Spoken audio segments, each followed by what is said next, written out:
نبی علیہ الصلوۃ والسلام نے ارشاد فرمایا، ترمذی شریف میں حدیث پاک ہے، التاجر الصدوق الامین مع النبیین والصدیقین والشہداء او کما قال رسول اللہ صلی اللہ علیہ وسلم۔ ایسا تاجر جو سچا ہے، امانت دار ہے، قیامت والے دن وہ انبیاء، صدیقین اور شہداء کے ساتھ ہوگا۔ یہ کون سا تاجر ہوگا؟ یہ کہاں پہ ملتا ہے؟ اس کی کون سی صفات ہوتی ہیں؟ ایک واقعہ جو کہ مختصر ترین ہے، واسط عراق کے ایک مشرقی علاقے کا نام ہے، وہاں کے ایک تاجر کے پاس گندم کی بھری ایک کشتی موجود ہوتی ہے۔ وہ کشتی بصرہ کی طرف روانہ کرتے ہیں، جو کہ عراق کی مغربی جانب ہوتا ہے۔ بصرہ روانہ کرتے وقت اپنے وکیل کو یہ لکھتے ہیں کہ جب یہ کشتی تجھے پہنچے فوراً اسی دن اس کو فروخت کر دینا۔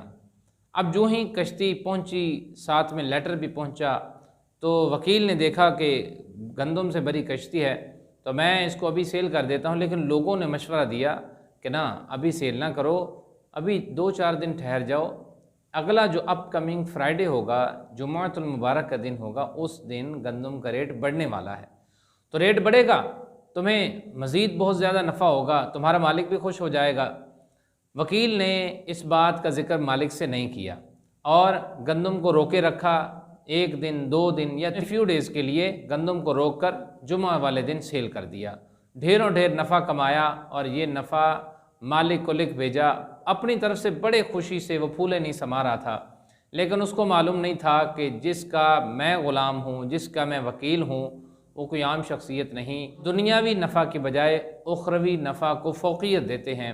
جب وکیل نے یہ قصہ لکھا تو مالک نے آگے سے کہا کہ ہم دنیاوی نفع پر اگرچہ تھوڑا ہی حقنات کر لیتے ہیں، اتنا تو نے غلہ روکا، گندم روکی، جس کی وجہ سے ہو سکتا ہے کئی لوگوں کو پریشانی ہو اور ریٹ بڑھ گیا ہو، تو ایسا نفع ہمیں نہیں چاہیے۔ جس دن میرا یہ لیٹر اب دوبارہ تمہیں پہنچے، فوراً بصرہ کے فقراء اور مساکین میں گندم کی قیمت، اس سے حاصل ہونے والا نفع، پروفٹ سمیت سب کچھ بارگاہ خداوندی کی رضا چاہتے ہوئے فقراء میں تقسیم کر دیا جائے۔ اب یہ وہ ہمارے اسلاف تھے جو کہ اسلامی طرز پر تجارت کیا کرتے تھے، یہ وہ ہمارے بزرگان دین تھے جو کہ کھاتے تھے تو حلال کما کر۔ آج ہماری معیشت ہے کہ ڈوبتی چلی جاتی ہے، وجہ اس کی کیا ہے؟ ہمارے اکائی سے لے کر دہائی تک کئی افراد ذخیرہ اندوزی کرتے ہیں، اسلامی نقطہ نظر سے ہٹ جاتے ہیں اور یہ کہتے ہیں کہ بھئی جھوٹ کے بغیر مارکیٹ میں چلنا ممکن نہیں ہے۔ اگر ایسا ہے تو پھر اسلاف کی یہ مثالیں ہمارے لیے ایک مشعل راہ ہیں۔ اللہ پاک ہمیں اس پر چلنے کی توفیق عطا فرمائے۔